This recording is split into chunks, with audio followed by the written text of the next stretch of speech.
Okay, so here we go. Hey, Rini, welcome. Very good. Okay, so now we're going to finish our topic on Noten Ta'am Lifgam, which is Nutlap.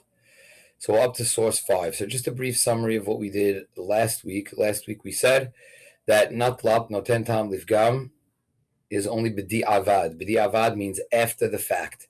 You're not allowed to do that on purpose. What do we mean on purpose? Wait 24 hours so that the taste inside becomes sour. And once that taste inside becomes sour, then we're able to just say, let's say, mix things. We don't hold that way. If there's an accident that does occur in the kitchen, so we did say that if there was 24 hours of time in between the last use, let's just say as an example, you cooked meat by accident in a dairy pot. So if the dairy pot was not used for dairy within 24 hours, then that can be, then the food is mutar, but you need to then kosher the kelim, the vessel, the pot. If you had just recently, within 24 hours, used the pot for dairy, then the food would be asur. We did mention a concept of batel v'shishim, but it's almost, and then we saw last week in the Ramah, and we also saw brought down by the Shach, that it's almost impossible to have a vessel that holds 60 times its weight, so 60 times its volume. So in that case, it would always almost certainly be asur, and you'd have to throw out the food and also kosher the pot to use it again. Okay, good. So that was the summary of last time. So now we're going to talk about, this is called kaf holevet. What happens when there's a mistake is made and a milk spoon is used to stir a meat item? So this happens often. That's why we're doing it. It's the same concept, but there are a lot of sources about it. Again, we're simplifying it for the purposes of our class. But this is called kaf holevet. So let's go source by source. But that's what we're talking about. We're talking about what happens when, if you by accident used a dairy spoon to mix, let's say, the cholent, which is meat, or let's say the fasulia that has meat in it, or the meatballs, or the hamod, whatever it is. So let's read it. We'll start with Shulchan Aruch, because again, we've laid the foundation, and now Maran Shulchan Aruch, again, the Sugyot and the Gemara about this as well, but this is from Maran. Look at source 5. Maran, in Yoreh De'ah, Siman Sadi Dalet, Seif Aleph. Hatohev kaf holevet b'kedera shel basar o ipcha. If a person tohev literally means to stick in. She stuck in the kaf is a spoon, holevet, that's dairy, b'kedera, in a pot of meat, or ipcha, or it's a meat spoon in a dairy item. Mesha'arim v'kol ma shenithav mimenu b'kedera. How do I measure what to do, not only with the spoon, but also with the food? Meaning now this dairy spoon, it's like I'm putting dairy taste into the kedera. So I need to know, I need 60 times the amount of dairy taste that was locked into the spoon that gets into the kedera in order to make it mutar. So what happens? So misha'arim b'kol ma shenithav mimenu b'kedera. You have to, whatever area of the spoon got inside of the pot, that, let's say it's the tip of the spoon, and then the person realized, so you just need 60 against the tip of the spoon. Im hakaf ben yomo, dehainu shishimesho bo b'keli rishon toch me'et le'et. So if this spoon was used for dairy within 24 hours, then whether or not you're going to throw away the meat dish depends on if you have 60 times, let's say it's the tip of the spoon that went in, there has to be 60 times the amount of, let's say, meatballs against that size of the tip. That's how we're going to have to do it. So it's the same exact case that we had when it comes with the pot. However, what's happening here is that it's the actual tip of the spoon. So that's what we're going to be mishayid. Let's say the pot is what is the meat. Now, if I use the spoon within 24 hours for dairy, that's almost look at it as almost like a piece of dairy itself. And however much of the spoon got in, if I have 60 the amount of the of meat against that little tiny tip, then I'm going to be good. If I dip the entire spoon and it's a massive spoon and there's very little meat inside, excuse me, then it's going to be a problem. You're going to have to get rid of it. That's the stam. Some say that if the spoon is metal, even if a little tip of the spoon got in, you got to look at it as if the entire spoon filled with dairy got into the pot. This is a cloud. This is a rule that many subscribe to when it comes to metal, where we have the ham mikzato. Once a little bit is ham, you got to go by the ham mikzato. If a little bit got hot, it's as if the heat shot through the entire metal spoon, and then you have to be misharim against the spoon. So those are the two differences of opinions, and I brought you the parentheses also, which is in Maran. Svara Rishona Ikar v'chen nohagim. Right? This is the Svara Rishona is how we follow, and that's the custom. So that's how Maran has it. Right? The parentheses here again indicates that we follow the stam. We're following the stam anyway, but that also helps for the Ashkenazim as well to understand, what to do, right? And again, in terms of following Maran, if they would understand the opinion, and that's what Maran says.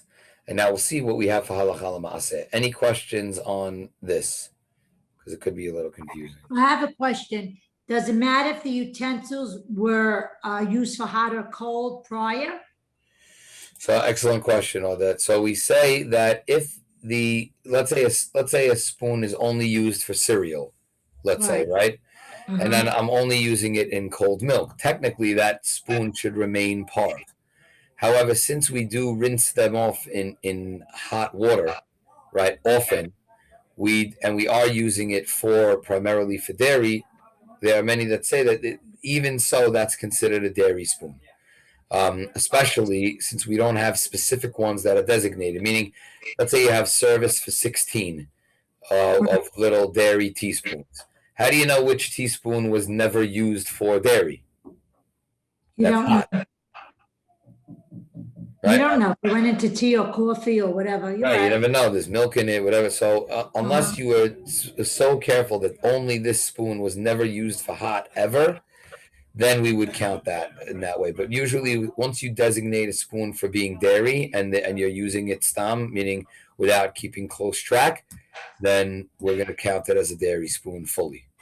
Okay. Do we have to hagala the utensil if you made a mistake? Yes. Okay. So that the utensil is always going to be a problem after the fact.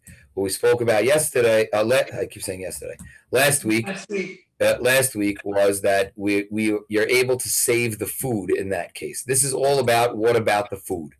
So now I was mixing my meatballs and sauce, and I realized that the whole entire time I'm hot on the flame. I'm mixing with a dairy spoon. Rabbi, what do I do? So if the spoon that you're mixing with was not used within 24 hours, then fine. Then the taste, even any taste that's getting released into this meat is what type of taste, or that? No taste. Negative taste. Right. Uh-huh. So therefore, it's good. Then the food is good. Okay. What do I do with the spoon? Hagala. Okay, fine. Thank you. And now that's what's happening. This is one of the more common applications of this law. Let's go to the birthday girl, Myrna. What's up, Myrna? Happy birthday. Hi. Happy birthday, Thank you. Myrna. I have to Thank you, thank embarrass you. you as my sister-in-law on I the know, That's very embarrassed. Thank you. Wait, so just to work off of that question, so let's say I used a cereal spoon by mistake, which is dairy, but the spoon is metal. So you just said that the sources say that because it's metal, that's it, the food's no good. So when we use a metal spoon, the second Manda Amar in Maran is saying that you have to, when you're measuring 60, you got to go 60 against the spoon. So if it's a huge pot and if you could fit 60 spoons inside the amount of meat, right? Let's say that's how you would see, then it would Right, count. Then it would be batel. If not, according to that opinion, then yeah, you'd have to throw away the food. But that's when only if it was used within 24 hours. Right. You right, understand? okay. Meaning, let's say I just finished cooking dairy, hot dairy with this spoon, and that's the reason why it was out on the counter. And then I realized I'm like, oh shoot, this is what I'm doing. I'm using this. I just used this to mix the calzones. Right. Most of these mistakes happen like Thursday and Friday because that's when there's dairy and there's meat because Thursday night dinner is usually dairy, and then but people are getting a jump on their cooking, so they're cooking Thursday night. The meat is out. Got it. Thank you. Okay. All right. Good. Now let's any more questions on this? Okay. Looks like we're good. Okay. Let's go to Maran number 6. This is Seif Bet. Im tahav hakaf b'kedera shne pa'amim. It gets worse. Let's say you went in once, mixed, you pulled it out, you went in a second time and you mixed. According to Maran, you have to do 2 times. Shne pa'amim. V'lo noda b'intayim sarich shne pa'amim shishim. You need 2 times 60. So you need 120 times against what you put in. Oh no, as my rabbi in Israel used to say, who didn't know such great English, but he would say, oh no, when there's something bad. ויש אומרים תסגה בפעם ראשונה, פעם אחת, 60 וכן נוהגים. Again, that's, as we said, that's the parentheses, the yesh omrim. We're still following the stam. If you go in twice, then you got it. If you go in twice, you have to go 120 times against because it's 60 and then 60 again. So again, you got to be careful. Again, that's only when am I worried about 60 against? It's only if I'm using a spoon that was just used for dairy. If it's negative taste and it's not lap, then it's not going to be a problem. Again, then negative taste is going into the food, but you got to kosher the spoon. Okay. Im yesh shishim levatel hakaf. Now Maran and Seif Kima says, let's say I have 60. I have a ton of. It's a huge pot, and the spoon is very tiny, and I have 60 parts of the meat against the spoon. Hakedera vehatavshil mutarim. Right, the kedera and the tavshil. Kedera is the kedera. Kedera is the kedera is the pot, and the tavshil is the food. Both of those are mutar. Aval hakaf asur ben im basar ben im halav. No matter what, even if you have 60, the spoon is always asur. Why? The spoon is the only item in this equation where that had direct contact with the milk and with the meat. ואפילו בדיעבד אוסרת אם חזרו ותחבוה בין בבשר בין בחלב כל זמן שהיא בת יומה. This is going to be, and no matter what, it's going to be asura. Even b'di'avad, it's not allowed. As what's going to happen because he's bat yoma. The spoon is actually had contact with both of these items, the meat and the dairy, when they were bat yoma. So what does this mean? If you're thinking about it, I have this spoon, and the spoon right now has taste that inside of it is negative, right? And we said, okay, so I have 60 against, and I have so much meat. It's not even I have so much meat. It's not even. It's going to be 60 times against the spoon. So now, if it's 60 times against the spoon, you might have thought, wait a second. So if I have 60 times against the spoon, maybe it's enough to get rid of the taste that's actually in the spoon, and the spoon should be allowed also, because it's like I did nothing. They say no. The spoon, no matter what, always needs to be koshered. Why? Because when the spoon absorbed the milk taste, it was also within the 24, it was fresh. And the spoon is also absorbing fresh meat taste. The only one of these equations, right, the pot, the food, and the spoon, that has sucked into it both meat and dairy within the, and at one point that taste that was sucked in was good, was positive, is the spoon. Right now, what we have is, let's say in the meat taste is fresh, but the taste of the milk that's going in is spoiled. So that's not that it cancels it, but I'm saying that's why we can say the food is allowed. Same thing with the pot. If you could say, wait, how come I don't have to kosher the pot? Well, because negative taste, the dairy taste that you may want to say would go into the pot, but it's nullified, is still always negative. The spoon is the only utensil in this equation that when it became a dairy spoon, it had access, it had exposure to dairy that was fresh. And when it's being dipped in the meat, the same thing. It has fresh meat taste also. That's why it has to be. Kasher. And then over here, that's just the way that Maran closes. V'im en shishim. Let's say there's no 60. Hakol asur b'hanaa afilo akedera. Again, if it's ben yomo and there's not 60 in the pot, the whole thing is asur. Ach mutar latet latocha perot o sonen kevan she'eno nehene meguf ha'isur. So even that kedera is going to have to be koshered. The pot also is going to have to be koshered if you don't have 60. So if it's fresh and I don't have 60, the pot is asur. So let's do a little quick, as I stop the share, let's do a recap in the chat.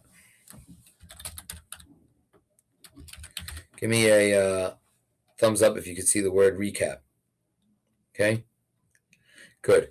So now we're going to go like this. Negative taste in the spoon. Right? Let's say there's a case where there's negative taste in the spoon, negative dairy. I wasn't thinking.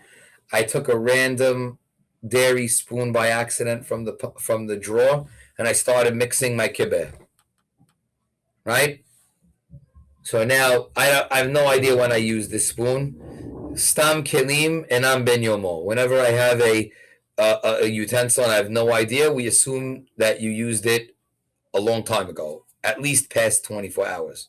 That's what it means. Stam kelim, a stam keli, any random vessel that you pick up that you have no idea about, that's considered enam ben stam kelim enam ben yomo. Right? They're not going to be. We don't consider them used within 24 hours.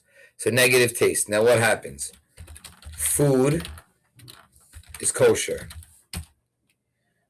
Right? Kosher. Add the R. Right? That's the food is kosher. The pot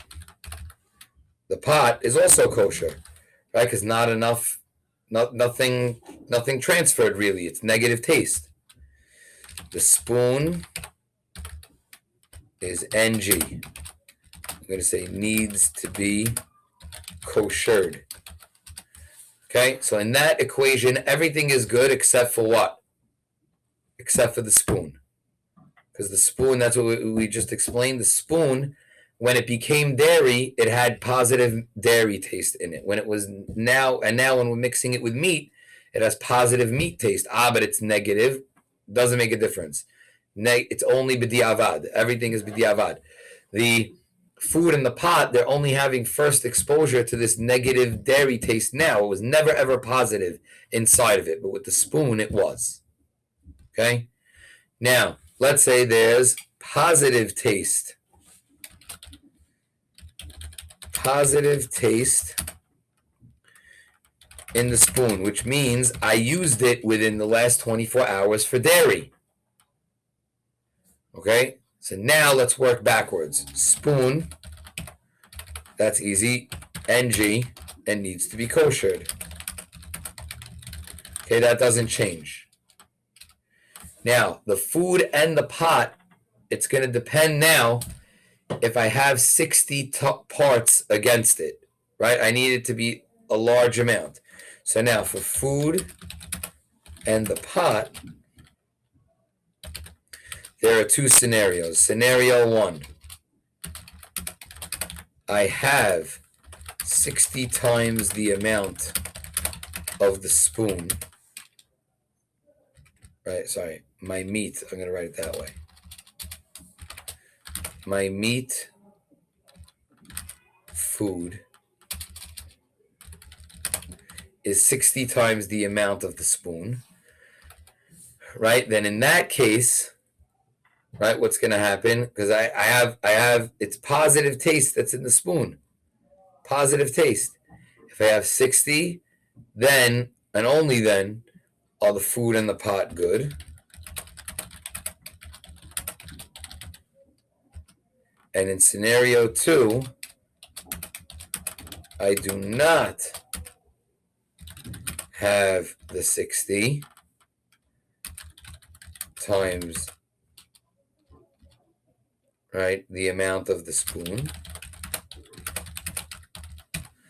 And in this case, food and pot are NG. So if you took a dairy spoon that you just used and now you're stirring the pot of, let's say, your kibbeh balls, and it's not a lot of kibbeh balls, you got to throw everything out. It's tough stuff and could definitely happen. And you have to kosher the pot, because we're going to say since it's not enough to nullify the food, it's transferring into the walls of the pot, and it's positive taste, you have to kosher the pot also. So let's just digest this for a second, and then let's see if there's questions.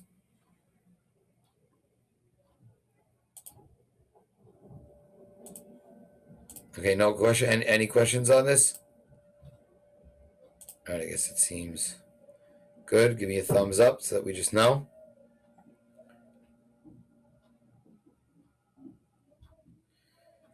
Okay, let's see. Oh, we got Myrna, I think. Let's just see. Yeah, Myrna, what do you got? Yeah, I'm full of questions today. Does the same apply for, like, you know, those wooden spoons or the rubber spatulas? So great question. Anything that you're using has the ability to give taste. The only difference with the wood is that opinion that we said that we would consider the entire spoon heated up, ham mikzato ham kulo, that we do not, then we wouldn't hold by it. But yes, it does apply with a wood spoon also. You should have a wood spoon for dairy and a wood spoon for meat. Yeah, thanks. Okay. Okay. So source number 9 is the explanation that I just gave you in the Bet Yosef. Because the Bet Yosef says, V'im tomar, if you're going to say, what's the difference between the spoon and the pot? How could the pot be mutar and the kaf be asur, right? What's the difference? So it actually has in it when it swallowed it up the first time, it was exposed to positive milk taste, but not the kedera. So that's why we're strict on the spoon, even when it's negative taste. So we're strict on the spoon, even when it's negative taste. Let's jump backwards now to just source 8. That's our last source, Maran Seif Dalid, which you know already. It's I basically covered it. It's implied, but we have to read it. Im en hakaf ben yomo. Let's say the spoon has negative taste in it. En ben yomo means ben yomo means it was used within 24 hours. It's not with ben yomo. It's not used within 24 hours. So in that case, hakedera ve'atavshil mutarim. Right, as we said, the kedera, the pot and the tavshil and the food are allowed. Ve'akaf asur l'chatechila ben im basar ben im halav. Mikom makom di'avad en oseret kevan shelo hayta bat yoma. Right, so we would forbid this if it was l'chatechila. Right, see how it says hakaf. He says hakedera ve'atavshil mutarim. והכף אסור לכתחילה. ובדיעבד אינה אוסרת כיוון שלא הייתה בת יומה. So you cannot, what does this mean? The spoon can never be used on purpose to be able to mix it. That's just what Maran is telling you. Reiterating what we said, that this is all talking about b'diavad. So as long as the kaf was not, even if the person did it on purpose, the chatahila, it was, and there was negative taste in it, right? So then it was the food and the pot would still be saved, but again, the kaf is always going to be a problem, right? Kaf asur lechatahila. Okay, so that's the summary. I think we wrote it very nicely in the chat. I just want to know if there's any other questions on this topic. We'll be starting a new topic next time, hopefully.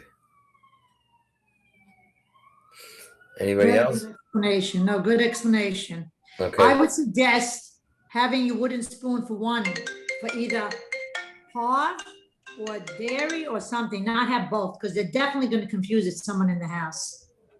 That's a good idea. Practical advice. Or make it pause or make it dairy, but not, you have to have one. It gets confused by people using it. That's why no one's allowed to cook in my kitchen except for my Right. Me either.